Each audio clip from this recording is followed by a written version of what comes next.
Esteban Echeverría, El Matadero. A pesar de que la mía es historia, no la empezaré por el arca de Noé y la genealogía de sus ascendientes como acostumbraban a hacerlo los antiguos historiadores españoles de América, que deben ser nuestros prototipos. Tengo muchas razones para no seguir ese ejemplo, las que callo por no ser difuso. Diré solamente que los sucesos de mi narración pasaban por los años de Cristo de 1830 y estábamos, a más, en Cuaresma, época en que escasea la carne en Buenos Aires, porque la Iglesia, adoptando el precepto de Epicteto, sustine, abstine, sufre, abstente, ordena, vigilia y abstinencia a los estómagos de los fieles, a causa de que la carne es pecaminosa, y, como dice el proverbio, busca a la carne. Y como la Iglesia tiene ab initio, y por delegación directa de Dios, el imperio inmaterial sobre las conciencias y estómagos, que en manera alguna pertenecen al individuo, nada más justo y racional que ve de lo malo. Los abastecedores, por otra parte, buenos federales y por lo mismo buenos católicos, sabiendo que el pueblo de Buenos Aires atesora una docilidad singular para someterse a toda especie de mandamiento, solo traen en días cuaresmales al matadero los novillos necesarios para el sustento de los niños y de los enfermos dispensados de la abstinencia por la bula, y no con el ánimo de que se harten algunos herejotes, que no faltan, dispuestos siempre a violar los mandamientos carnificinos de la Iglesia y a contaminar la sociedad con el mal ejemplo. Sucedió, pues, en aquel tiempo, una lluvia muy copiosa. Los caminos se anegaron, los pantanos se pusieron a nado y las calles de entrada y salida a la ciudad rebosaban en acuoso barro. Una tremenda avenida se precipitó de repente por el riachuelo de Barracas y extendió majestuosamente sus turbias aguas hasta el pie de las barrancas del Alto. El Plata, creciendo embravecido, empujó esas aguas que venían buscando su cauce y las hizo correr hinchadas por sobre campos, terraplenes, arboledas, caseríos y a extenderse como un lago inmenso por todas las bajas tierras. La ciudad circunvalada del norte al este por una cintura de agua y barro, y al sur por un piélago blanquecino en cuya superficie flotaban a la ventura algunos barquichuelos y negraban las chimeneas y las copas de los árboles. Echaba desde sus torres y barrancas atónitas miradas al horizonte como implorando misericordia al Altísimo. Parecía el amago de un nuevo diluvio. Los beatos y beatas gimoteaban haciendo novenarios y continuas plegarias. Los predicadores atronaban el templo y hacían crujir el púlpito. La cólera divina rebosando se derrama en inundación. ¡Ay de vosotros pecadores! ¡Ay de vosotros unitarios impíos que os mofáis de la Iglesia, de los santos, y no escucháis con veneración la palabra de los ungidos del Señor! ¡Ay de vosotros si no imploráis misericordia al pie de los altares! Llegará la hora tremenda del vano crujir de dientes y de las frenéticas imprecaciones. Vuestra impiedad, vuestras herejías, vuestras blasfemias, vuestros crímenes horrendos han traído sobre nuestra tierra las plagas del Señor. La justicia y el Dios de la Federación os declarará malditos. Las pobres mujeres salían sin aliento, anonadadas del templo, echando, como era natural, la culpa de aquella calamidad a los unitarios. Continuaba, sin embargo, lloviendo a cántaros, y la inundación crecía acreditando el pronóstico de los predicadores. Las campanas comenzaron a tocar rogativas por orden del muy católico restaurador, quien parece no las tenía todas consigo. Los libertinos, los incrédulos, es decir, los unitarios, empezaron a amedrentarse al ver tanta cara compungida, oír tanta batahola de imprecaciones.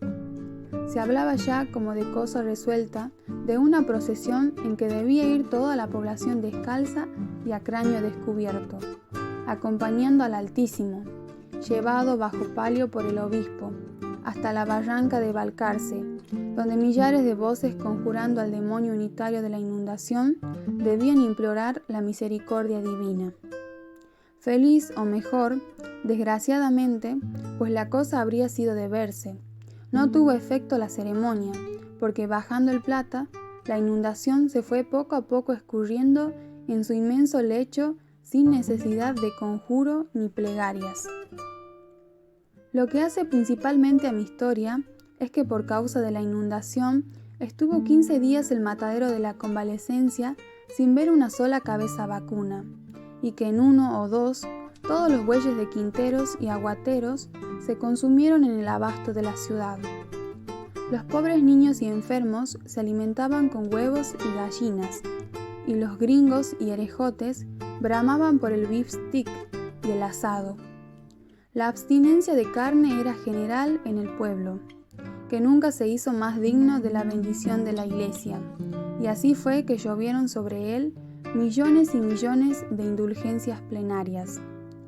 Las gallinas se pusieron a 6 pesos, y los huevos a 4 reales y el pescado carísimo. No hubo en aquellos días cuaresmales promiscuaciones ni excesos de gula, pero en cambio se fueron derechito al cielo innumerables ánimas y acontecieron cosas que parecen soñadas. No quedó en el matadero ni un solo ratón vivo de muchos millares que allí tenían albergue. Todos murieron de hambre o ahogados en sus cuevas por la incesante lluvia. Multitud de negras rebusconas de achuras, como los caranchos de presa, se desbandaron por la ciudad como otras tantas arpías prontas a devorar cuanto hallaran comible. Las gaviotas y los perros, inseparables rivales suyos en el matadero, emigraron en busca de alimento animal. Porción de viejos achacosos cayeron en consunción por falta de nutritivo caldo, pero lo más notable que sucedió fue el fallecimiento casi repentino de unos cuantos gringos herejes que cometieron el desacato de darse un hartazgo de chorizos de Extremadura, jamón y bacalao, y se fueron al otro mundo a pagar el pecado cometido por tan abominable promiscuación.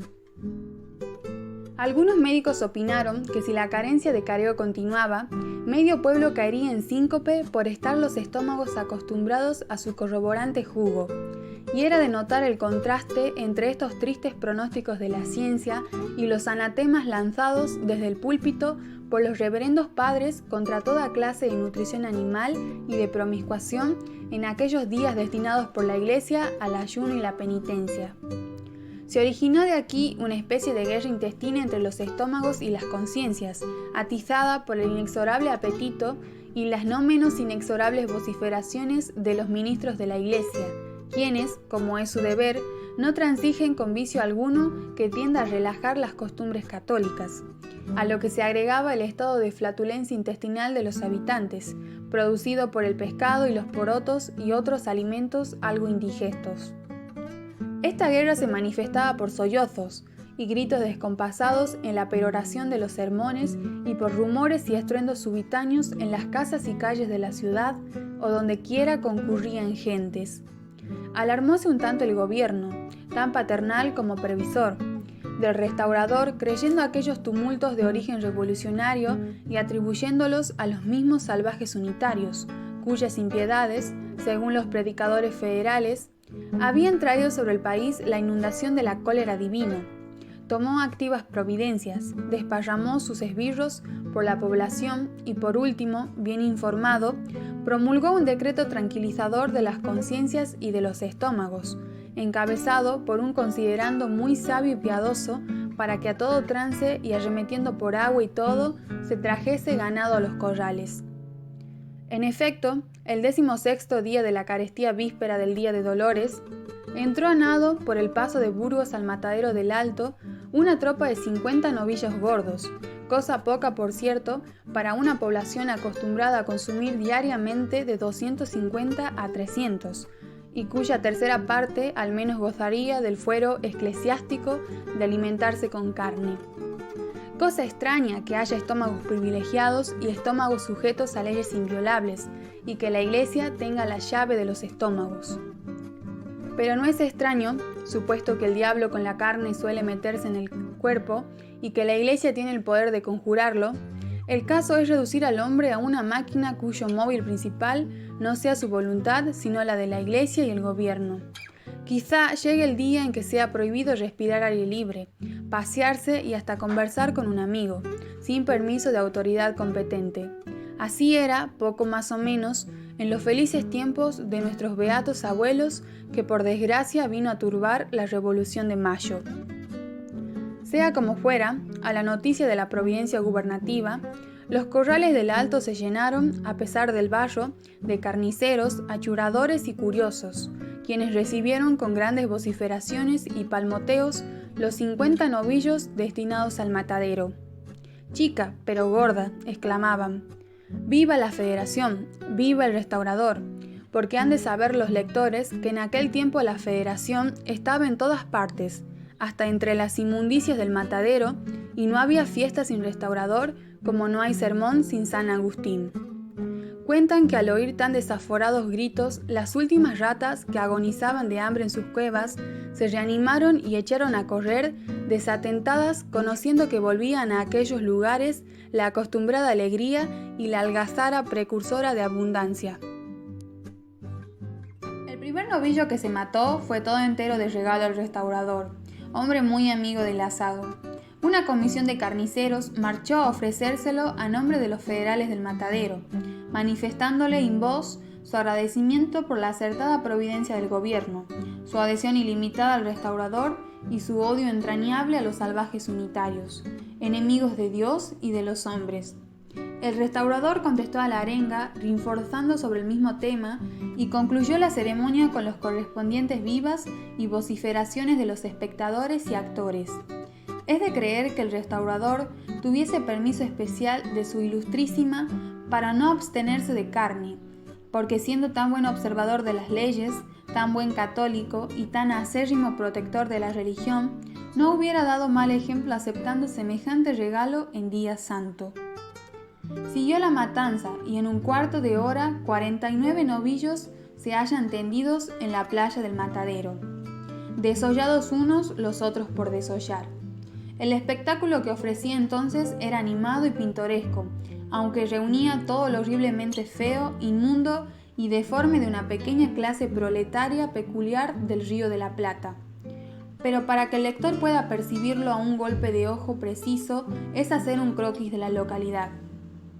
El matadero de la Convalecencia o del Alto, sito en las quintas al sur de la ciudad, es una gran playa en forma rectangular colocada al extremo de dos calles, una de las cuales allí se termina y la otra se prolonga hacia el este. Esta playa con declive al sur está cortada por un zanjón labrado por la corriente de las aguas pluviales, en cuyos bordes laterales se muestran innumerables cuevas de ratones y cuyo cauce recoge en tiempo de lluvia toda la sangraza seca o reciente del matadero. En la junción del ángulo recto hacia el oeste está lo que llaman la casilla, edificio bajo de 3 piezas de media agua con corredor al frente que da a la calle y palenque para atar caballos, a cuya espalda se notan varios corrales de palo a pique de ñandubay con sus fornidas puertas para encerrar el ganado. Estos corrales son en tiempo de invierno un verdadero lodazal en el cual los animales apeñuscados se hunden hasta el encuentro y quedan como pegados y casi sin movimiento. En la casilla se hace la recaudación del impuesto de corrales, se cobran las multas por violación de reglamentos y se sienta el juez del matadero, personaje importante, caudillo de los carniceros y que ejerce la suma del poder en aquella pequeña república por delegación del restaurador. Fácil es calcular qué clase de hombre se requiere para el desempeño de semejante cargo. La casilla, por otra parte, es un edificio tan ruin y pequeño que nadie lo notaría en los corrales a no estar asociado su nombre al del terrible juez y a no resaltar sobre su blanca cintura los siguientes letreros rojos: «Viva la Federación, viva el restaurador y la heroína Doña Encarnación Ezcurra, mueran los salvajes unitarios». Letreros muy significativos, símbolo de la fe política y religiosa de la gente del matadero.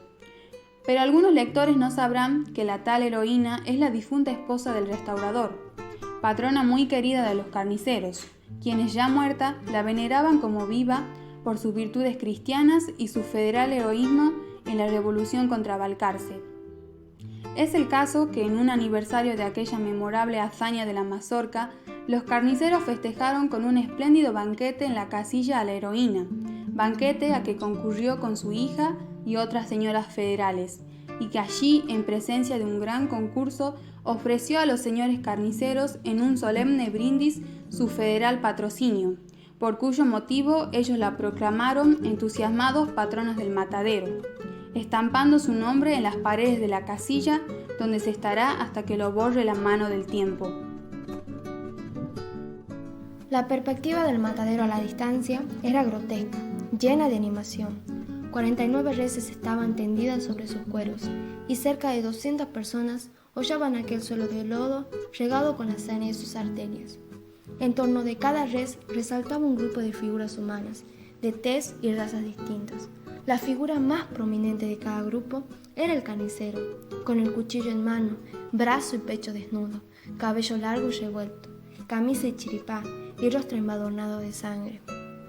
A sus espaldas se rebullían caracoleando y siguiendo los movimientos una comparsa de muchachos, de negras y mulatas, achurradoras, cuya fealdad trasuntaba las serpías de la fábula, y entremezclados con ella algunos enormes mastines, olfateaban, gruñían o se daban de tarascones por la presa.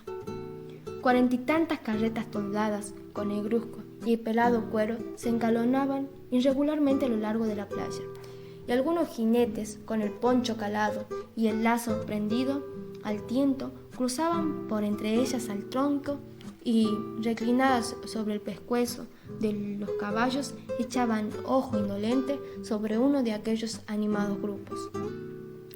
Al paso que más arriba en el aire, un enjambre de gaviotas blanquiazuales que habían vuelto de la emigración al olor de carne, revoloteaban cubriendo con su disonante graznizo todos los ruidos y voces del matadero y proyectando una sombra clara sobre aquel campo de horrible carnicería. Esto se notaba al principio de la matanza, pero a medida que adelantaba la perspectiva, variaba. Los grupos se deshacían, venían a formarse tomando diversas aptitudes y se desparramaban corriendo como si en medio de ellos cayese alguna bala perdida o asomase la quijada de algún encolerizado mastín. Esto era que Inter, el carnicero, en un grupo descuartizaba a golpe de hacha, colgaba en otro los cuartos en los gauchos a su carreta, despellejaba en este, sacaba el cebo en aquel. De entre la chusma que ojeaba y aguardaba la presa de achura, salía de cuando en cuando una mugrienta mano a dar un tarascón con el cuchillo al cebo o a los cuartos de la res, lo que originaba gritos y explosión de cólera del carnicero y el continuo hervidero de los grupos, dichos y gritería descompensada de los muchachos. «Ahí se mete el cebo en las tetas la tía», gritaba uno. «Aquel se lo escondió en el alzapón», replicaba la negra. «Che, negra bruja, salí de aquí antes de que te pegue un tajo», exclamaba el carnicero. «¿Qué le hago yo, Juan?» «No sea malo, yo no quiero sino la panza y las tripas. Son para esa bruja, a la bruja», repitieron los muchachos. «Se lleva la riñoneada y el tongorí», y cayeron sobre su cabeza sendos cuajos de sangre y tremendas pelotas de barro. Hacia otra parte, entre tanto, 2 africanas llevaban arrastrando las entrañas de un animal. Allá una mulata se alejaba con un ovillo de tripas y resbalando de repente sobre un charco de sangre caía plomo, cubriendo con su cuerpo la codiciada presa, a cuya se veía acurrucadas en hilera 400 negras destejiendo sobre las faldas el ovillo y arrancando uno a uno los cebitos que el avaro cuchillo del carnicero había dejado en la tripa como rezagados, al paso que otras vaciaban panzas y vejigas y las henchían de aire de sus pulmones para depositar en ella luego de secas la hachura. Varios muchachos, gambeteando a pie y a caballo, se daban de vejigazos o se tiraban balas de carne, desparramando con ellas y su algazara la nube de gaviotas que columpiándose en el aire celebraban chillando la matanza. Óyanse a menudo, a pesar del veto del restaurador y la santidad del día, palabras inmundas y obscenas, vociferaciones preñadas de todo cinismo bestial que caracteriza la chusma de nuestros mataderos, con los cuales no quiero regalar a los lectores. De repente caía un bofe sangriento sobre la cabeza de alguno, que de allí pasaba a la de otro, hasta que algún deforme mastín lo hacía buena presa, y una cuadrilla de otros, por si estrujo o no estrujo, armaba una tremenda de gruñidos y mordiscones. Alguna tía vieja salía furiosa en persecución de un muchacho que le había embadurnado el rostro con sangre, y acudiendo a sus gritos y puteadas, los compañeros del rapaz la rodeaban y azuzaban como los perros al toro, y llovían sobre ella zoquetes de carne, bolas de estiércol y groseras carcajadas y gritos frecuentes, hasta que el juez mandaba restablecer el orden y despejar el campo. Por un lado, dos muchachos se adiestraban en el manejo del cuchillo, tirando horrendos tajos y reveses. Por otro, cuatro, ya adolescentes, ventilaban a cuchilladas el derecho a una tripa gorda y a un mondongo que habían robado a un carnicero, y uno de ellos, distante porción de perros flacos ya de la forzosa abstinencia, empleaban el mismo medio para saber quién se llevaría un hígado envuelto en barro. Simulacro en pequeño era este del modo bárbaro con que se ventilan en nuestro país las cuestiones y los derechos individuales y sociales. En fin, la escena que se representaba en el matadero era para vista, no para escrita. Un animal había quedado en los corrales de corta y ancha cerviz, de mirar fiero, sobre cuyos órganos genitales no estaban conformes los pareceres porque tenían apariencias de toro y de novillo. Llególe su hora. Dos enlazadores a caballo penetraron al corral en cuyo contorno hervía la chusca a pie, a caballo y ahorquetada sobre sus nudosos palos. Formaban en la puerta el más grotesco y sobresaliente grupo varios pialadores y enlazadores de a pie, con el brazo desnudo y armados del certero lazo, la cabeza cubierta con un pañuelo punzo y chaleco y chiripá colorado, teniendo a sus espaldas varios jinetes y espectadores de ojo estructurador y anhelante. El animal, prendido ya al lazo por las astas, bramaba echando espuma, furibundo, y no había demonio que lo hiciera salir del pegajoso barro donde estaba como clavado, y era imposible pialarlo. Gritábanlo, lo azuzaban en vano, con las mantas y pañuelos, los muchachos prendidos sobre las orquestas del corral, y era de oír la disonante bataloa de silbidos, palmadas y voces tiples y roncas que se desprendían de aquella singular orquesta.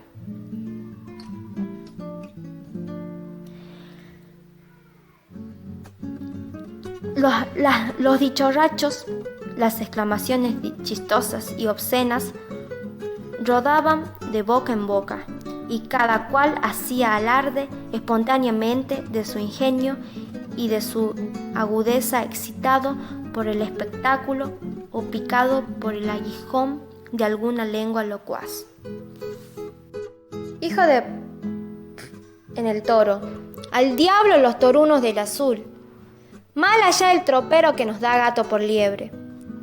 Si es novillo, ¿no está viendo que es toro viejo? Como toro le ha de quedar. Muéstremelos si le parece ahí los tiene entre las piernas, ¿no los ve? Amigo, más grande que la cabeza de su castaño, o se ha quedado ciego en el camino. Su madre sería la ciega, pues qué tal hijo ha parido. ¿No ve que todo ese bulto es barro? Es emperrado y arisco como un unitario. Y al oír esta mágica palabra todos a una voz exclamaron: ¡mueran los salvajes unitarios! Para el tuerto Sí, para el tuerto, que es hombre para pelear con los unitarios. El mata hambre a mata 7, degollador de unitarios. ¡Viva mata 7! A mata 7 el mata hambre. ¡Allá va!, gritó una voz ronca interrumpiendo aquellos desahogos de la cobardía feroz. ¡Allá va el toro! ¡Alerta! ¡Guárdalo de la puerta! ¡Allá va furioso como un demonio! Y en efecto, el animal, acosado por los gritos y sobre todo por dos picanas agudas que le espoleaban la cola, sintiendo flojo el lazo, arremetido bufando a la puerta, lanzando a su entrambos lados una rojiza y fosfórica mirada. Diole el tirón el enlazador, sentando su caballo. Desprendió el lazo de la asta, crujió por el aire un aspecto zumbido y al mismo tiempo se vio rodar desde lo alto de una horqueta del corral, como si un golpe del hacha la hubiese dividido, a cercén una cabeza de niño cuyo tronco permaneció inmóvil sobre un caballo de palo, lanzando por cada arteria un largo charco de sangre. ¡Se cortó el lazo!, gritaban unos. ¡Allá va el toro! Pero otros, deslumbrados y atónitos, guardaron silencio porque todo fue un relámpago. Desparramóse un tanto el grupo de la puerta, una parte se agolpó sobre la cabeza y el cadáver palpitante del muchacho degollado por el lazo, manifestando horror en su atónito semblante. Y la otra parte, compuesta de jinetes que no vieron la catástrofe, se escurrió en distintas direcciones, en pos del toro, vociferando y gritando: ¡allá va el toro! ¡Atajen! ¡Guarda! Enlaza 7 pelos, que te agarra botija. Ya furioso, no se le pongan adelante. ¡Ataja! ¡Ataja, morado! ¡Dele espuela al marracarrón! Ya se metió en la calle sola. ¡Que lo ataje el diablo! El tropel y la vocería era infernal. Unas cuantas negras achurradoras, sentadas en hilera al borde del zanjón, oyendo el tumulto, se acogieron y agazaparon entre las panzas y tripas que desenredaban y desbonaban con la paciencia de Penélope, lo que sin duda la salvó, porque el animal lanzó al mirarlos un bufido aterrador. Dio un brinco sesgado y siguió adelante, perseguido por los jinetes. Cuentan que una de ellas se fue de cámaras, otra rezó 10 salves en 2 minutos, y 2 prometieron a San Benito no volver jamás a aquellos malditos corrales y a abandonar el oficio de achurradoras. No se sabe si cumplieron la promesa. El toro, entre tanto, tomó hacia la ciudad por una larga y angosta calle que parte la punta más aguda del rectángulo anteriormente descrito. Calle encerrada por una zanja y un cerco de tunas que llaman soles por no tener más de 2 casas laterales y en cuyo aposado centro había un profundo pántano que tomaba de zanja en zanja. Cierto inglés, de vuelta de su salvadero, vadeaba este pántano al Sansón, paso a paso en un caballo algo arisco, y sin duda iba tan absorto en sus cálculos que no oyó el tropel de jinetes ni la gritería, sino cuando el toro arremetía el pántano. Azoróse de repente su caballo donde un brinco al sesgo y echó a correr dejando al pobre hombre hundido media vara en el fango. Este accidente, sin embargo, no detuvo ni refrenó la carrera de los perseguidores del toro. Antes, al contrario, soltando carcajadas sarcásticas, se malomó el gringo. «¡Levántate, gringo!», exclamaron, y cruzaron el pántano, amansando con barro bajo las patas de sus caballos su miserable cuerpo. Salió el gringo como pudo, después a la orilla, más con la apariencia de un demonio tostado por las llamas del infierno que de un hombre blanco, pelirrubio.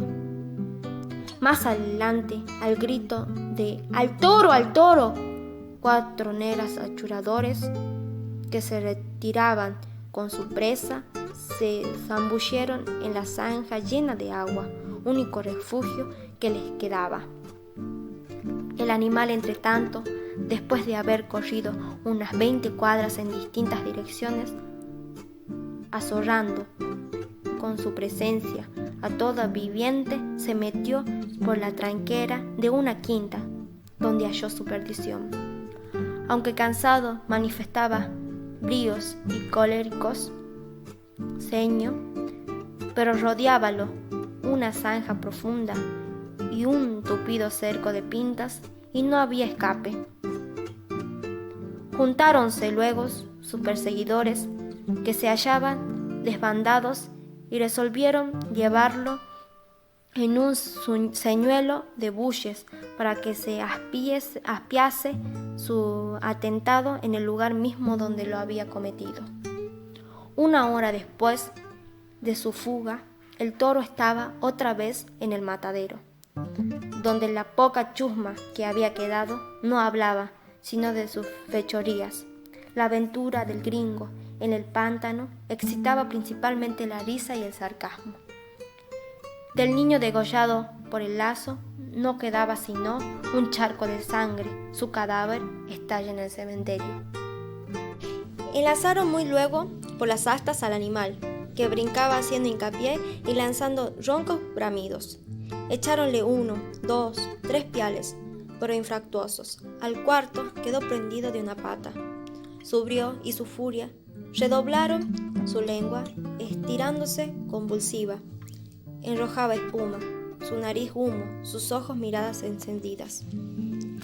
«Desgarrante ese animal», exclamó una voz imperiosa. Matasiete se tiró al punto del caballo, cortóle el garrón de una cuchilla, y gambeteando en torno de él con su enorme daga en mano, se le hundió en el cabo hasta el puño en la garganta, mostrándola enseguida humeante y roja a los espectadores.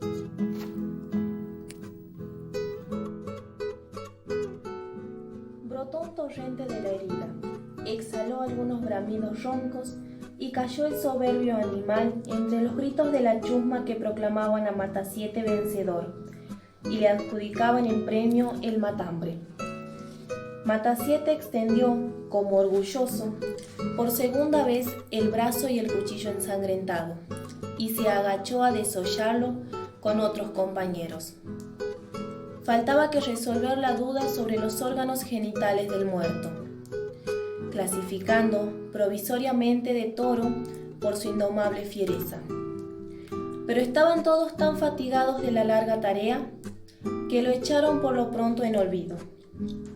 Mas de repente una voz ruda exclamó: «¡Aquí están los huevos!», sacando de la barriga del animal y mostrando a los espectadores 2 enormes testículos, signo inequívoco de su dignidad de toro. La risa y la charla fue grande. Todos los incidentes desgraciados pudieron fácilmente explicarse. Un toro en el matadero era cosa muy rara y aún vedada. Aquel, según reglas de buena policía, debían arrojarse a los perros, pero había tanta escasez de carne y tantos hambrientos en la población que el señor juez tuvo a bien hacer ojo lerdo. En 2 por 3 estuvo desollado, descuartizado y colgado en la carreta el maldito toro. Matasiete colocó el matambre bajo el pellón de su recado y se preparaba a partir. La matanza estaba concluida a las 12 y la poca chusma que había presenciado hasta el fin se retiraba en grupos de a pie y de a caballo, o tirando a la cincha algunas carretas cargadas de carne. Mas de repente la ronca voz de un carnicero gritó: «Allí viene un unitario», y al oír tan significativa palabra, toda aquella chusma se detuvo como herida de una impresión subitánea. ¿No le ve las patillas en forma de U? No trae divisa en el fraque, ni luto en el sombrero. Perro unitario, es una cajetilla, monta en silla como los gringos, la mazorca en él, la tijera, es preciso sobarlo, trae pistolera por pintar. Todos estos cajetillas unitarios son pintores como el diablo. ¿A que no te le animas, Matasiete? ¿A que no? ¿A que sí? Matasiete era de pocas palabras y de mucha acción. Tratándose de violencia, de agilidad, de destreza en el hacha, el cuchillo o el caballo, no hablaba y obraba. Lo habían picado. Prendió la espuela a su caballo y se lanzó a brida suelta al encuentro del unitario. Era este un joven como de 25 años, de gallarda y bien apuesta persona, que mientras salían en borbotones de aquellas desaforadas bocas las anteriores exclamaciones, trotaba hacia Barraca, muy ajeno de temer peligro alguno. Notando, empero, las significativas miradas de aquel grupo de dogos de matadero, echa maquinalmente la diestra sobre las pistoleras de su silla inglesa, cuando una pechada al sesgo del caballo de Matasiete lo arroja de los lomos del suyo, tendiéndole a la distancia boca arriba y sin movimiento alguno. ¡Viva Matasiete!, exclamó toda aquella chusma, cayendo en tropel sobre la víctima como los caranchos rapaces sobre la osamenta de un buey devorado por el tigre. Atolondrado todavía el joven, fue lanzando una mirada de fuego sobre aquellos hombres feroces, hacia su caballo que permanecía inmóvil no muy distante, a buscar en sus pistolas el desagravio y la venganza. Matasiete, dando un salto, le salió al encuentro y con fornido brazo, haciéndolo de la corbata, lo tendió en el suelo, tirando al mismo tiempo la daga de la cintura y llevándola a su garganta. Una tremenda carcajada y un nuevo viva estentorió volvió a violentarlo. ¡Qué nobleza de alma! ¡Qué bravura en los federales! Siempre en pandilla, cayendo como buitres sobre la víctima inerte. Degüéllalo, Matasiete. Quiso sacar las pistolas. Degüéllalo como al toro. Pícaro unitario, Es preciso tuzarlo. Tiene buen pescuezo para el violín. Mejor es la resbalosa.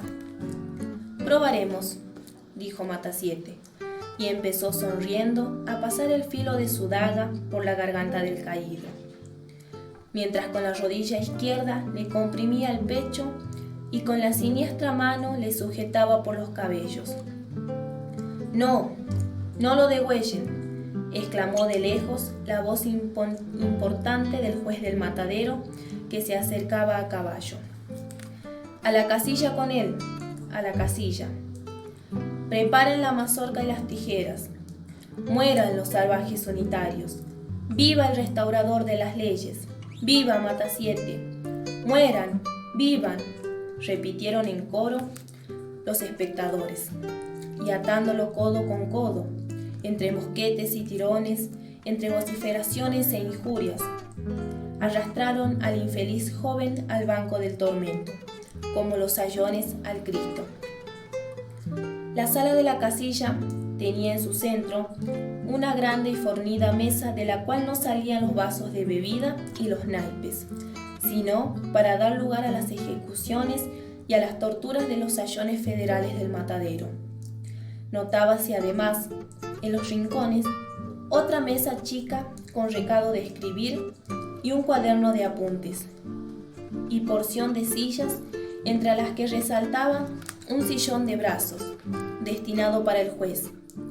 Un hombre, soldado en apariencia, sentado en una de ellas, cantaba al son de la guitarra La Resbalosa, tonada de inmensa popularidad entre los federales. Cuando la chusma, llegando en tropel al corredor de la casilla, lanzó a empellones al joven unitario hacia el centro de la sala. «A ti te toca la resbalosa», gritó uno. «Encomienda tu alma al diablo. Está furioso como un toro montarás. Ya te amansarás al palo. Es preciso sobarlo.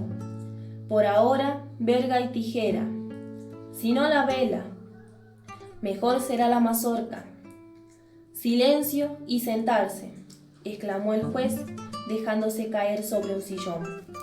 Todos obedecieron, mientras el joven de pie, encarando al juez, exclamó con voz preñada de indignación: «Infames sayones, ¿qué intentan hacer de mí?». «Calma», dijo el juez. «No hay que encolorizarse, ya lo verás». El joven, en efecto, estaba fuera de sí de cólera. Todo su cuerpo parecía estar en convulsión. Su pálido y amoratado rostro, su voz, su labio trémulo, mostraba el movimiento convulsivo de su corazón, la agitación de sus nervios. Sus ojos de fuego parecían salirse de las órbitas. Su negro y lacio cabello se levantaban erizado.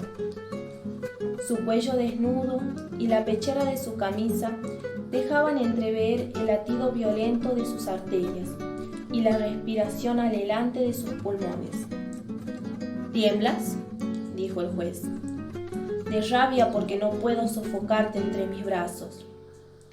«¿Tendrías fuerza y valor para eso?». «Tengo de sobra voluntad y coraje para ti, infame». «A ver las tijeras de tuzar mi caballo, túcenlo a la federala». Dos hombres le asieron, uno de la ligadura del brazo, otro de la cabeza, y en un minuto, cortándole la patilla que poblaba toda su barba por bajo, con risa estrepitosa de sus espectadores. «A ver», dijo el juez, «un vaso de agua para que se refresque». «Uno de hiel te daría yo a beber, infame». Un negro petizo púsosele al punto delante con un vaso de agua en la mano. Diole el joven un puntapié en el brazo y el vaso fue a estrellarse en el techo, salpicando el asombrado rostro de los espectadores. «Este es incorregible. Ya lo domaremos». «Silencio», dijo el juez. «Ya estás afeitado a la federala. solo te falta el bigote. Cuidado con olvidarlo. Ahora vamos a cuenta. ¿Por qué no traes divisa? Porque no quiero. ¿No sabes que lo manda el restaurador? La librea es para vosotros, esclavos, no para los hombres libres. A los libres se les hace llevar a la fuerza. Sí, la fuerza y la violencia bestial. Esas son vuestras armas infames. El lobo, el tigre, la pantera, también son fuertes como vosotros. Deberíais andar como ellos, en 4 patas. ¿No temes que el tigre te despedace? Lo prefiero a que, maniatado, me arranquen como el cuervo una a una las entrañas. ¿Por qué no llevas luto en el sombrero por la heroína?